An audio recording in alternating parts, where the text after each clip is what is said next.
The turmoil in the global economy has dominated Kevin Rudd's address to the United Nations in New York. The Foreign Minister called on all major economies to find a credible path back to budget surplus. But at home, the government has been jolted by the arrival of 2 asylum seeker boats with more than 120 people on board. And it's blaming Tony Abbott. Here's political reporter George Roberts. From the world stage, the economic shockwaves seem to ripple across the globe. As we enter a new and dangerous period that threatens the jobs and livelihoods of working people everywhere. As Kevin Rudd delivers his message overseas, the government's confronted by new challenges in Australian waters.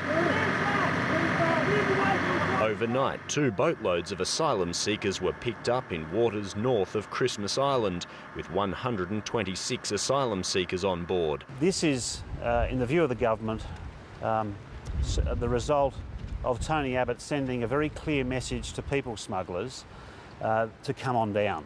Tony Abbott is the best friend people smugglers have ever had.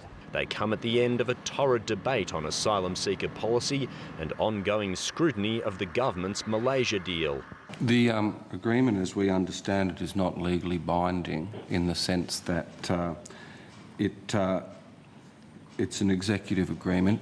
It doesn't confer rights under domestic or Australian law. The government's chief complaints investigators aren't so sure it's a fair swap. The rights of those individuals from Australia and the way in which they're processed and dealt with are our primarily concern. Of all the international and regional issues canvassed in Kevin Rudd's address to the United Nations, asylum seekers didn't rate a mention.